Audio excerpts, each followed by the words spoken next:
I don't date my house before. Woman naked for my house when my wife go London. At that point in time, now only God that stays in heaven. And the worst thing will happen that at that time I did work for World Bank project on HIV and AIDS. I get condoms where my driver they sell condom at the time. So I don't tell my driver, I say, please make sure that all the condom, I was angry with him. I say, offload all the condoms in the house because they are not supposed to be sold. And so he offloaded the condoms and lubricant. But I think my major problem, I should say I think. Yes. My major problem was his height. Because I used to tell God I want a tall man, tall man. I'm not short though. I didn't say you're short. What God cannot do does not exist. The people where they argue with, should you say what God cannot do does not exist, or what God will not do does not exist? I beg, forge your own and then make your own go viral. My name is Jerry Eze, the convener of New Season Prophetic Prayers and Declaration, nsppd. I grew up from a very poor home. So my mother was a single parent. But my mama say God tell her, say he handing my life. So my mama no degree see me on the street. Life was hard. Life was really tough.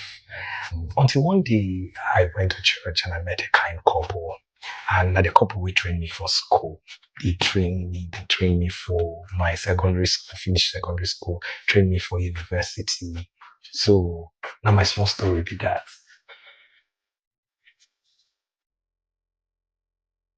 The very first thing I do when I go call work, that's to work for media house. I used to read news. I did read news way back on BCA. So from reading news, I got a job with the World Bank project on HIV and AIDS. I was a communication specialist, So I do that work small. I can't get another bigger one for United Nations, specifically UNFP, still as a communication specialist and a media person. So now that one what they do when they call up God, can't be strong for my body.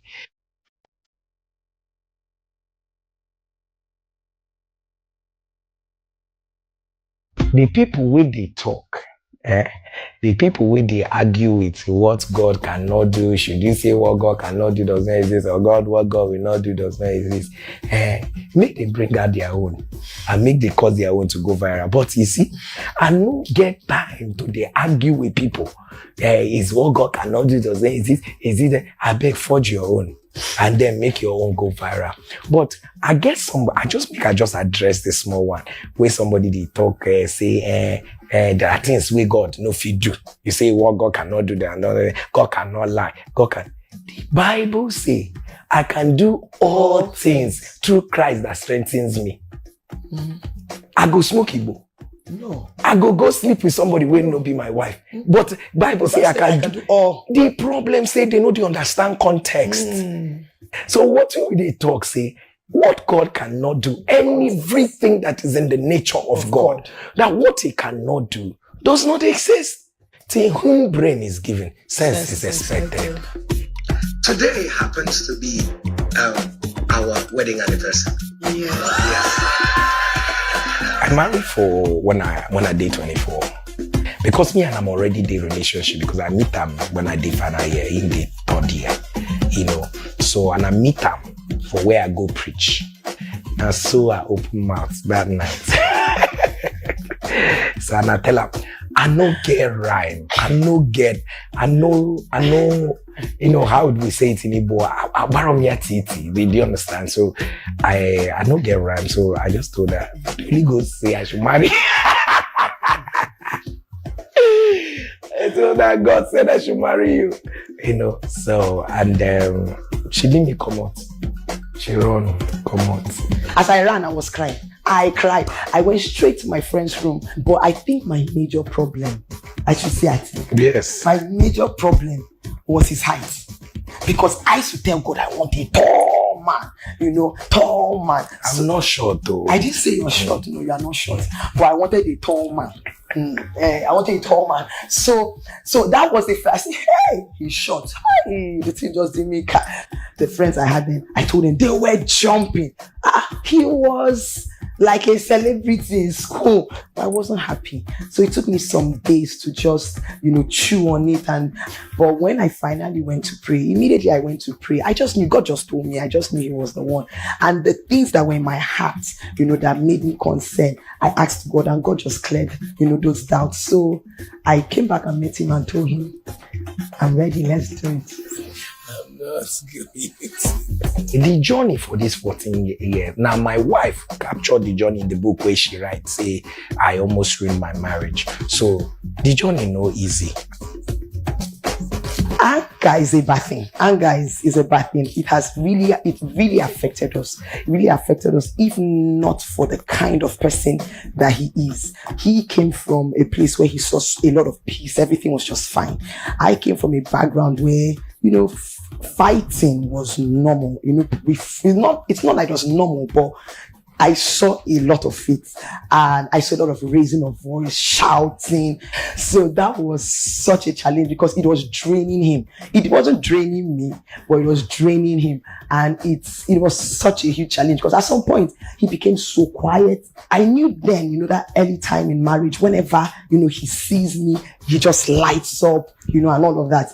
But, the more I kept doing this thing, the light left.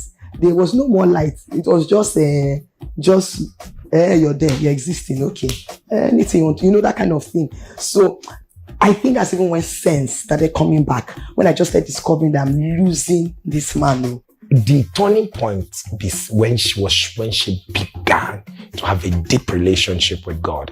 And I must tell you, you see this ministry. I don't know how many women who will support me the way my wife has supported. That's the truth.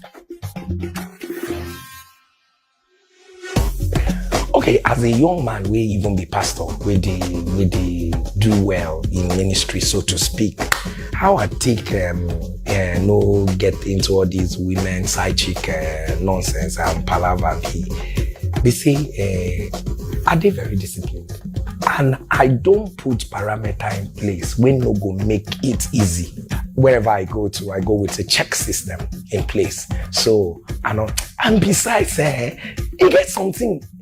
You won't make her lose the thing we God they do in my life. You won't make her lose that one na too much treasure. Now no go lay am for the lap of Delilah. I no fit. I like when me and God dey. So when I look the thing where they flow from God. Now come and use it just oppose it because they look one side chicken and then everything where they do, every of your anointing they go just disappear for 1 second. Waiting I go tell my generation. And also when you live a very prayerful life, it gets some things where fire go generate, where chikaya no go penetrate. I don't date my house before, woman naked from my house when my wife go London. At that point in time, now only God that stays in heaven.